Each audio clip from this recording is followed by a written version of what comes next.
Nandito na nga tayo ngayon sa website ng payrib.com. Ito yung aking dashboard. So kung makikita mo dito sa aking dashboard, 'di ba?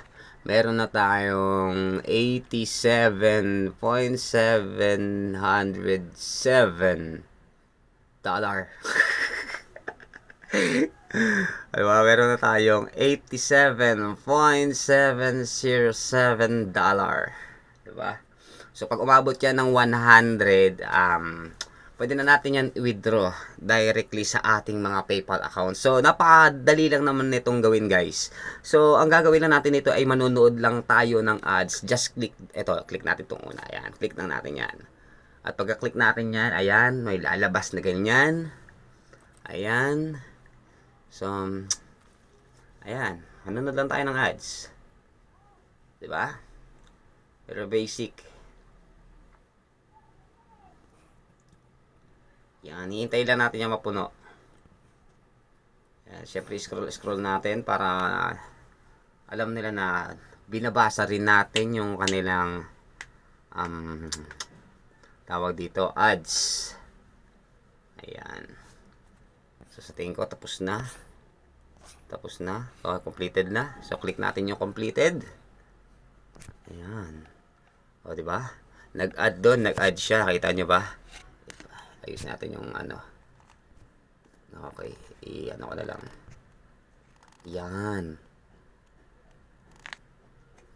O, diba?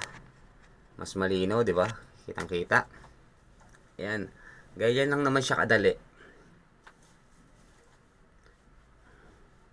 Kada video na papanoorin natin, magdadirect yun sa balance natin. Yan. Alright. Ganun lang siya kadali. Yan. Ayan. Diba? Nadagdag siya. Okay. Nadagdag siya doon. So, ganito. Punta naman tayo sa tawag dito. Punta naman tayo sa mga payout option niya. Ayan. Sa pag-payout naman, kapag umabot ka ng 100 USD, ayan, pwede mo siyang i-withdraw sa bank transfer, Venmo, USTD, Cash App, Pix transfer, at itong PayPal na, di ba? Itong PayPal, napaganda nitong PayPal kasi yung PayPal, pag dumaan yung pera, yung dollar mo dun sa PayPal, pwede mo na siya ipasa through GCash at yun, pwede mo na siyang withdraw. I-cash out. Diba? Ayan, merong Google Play. So, ganun din naman. Napakadali lang. Select mo lang yung PayPal. Ayan. Tapos, then withdraw. Ngayon, ngayon, di pa ako makaka-withdraw dito dahil ang aking balance ay nasa 87.717 pa lang. So, pagtatapos ko to lahat ay yun na.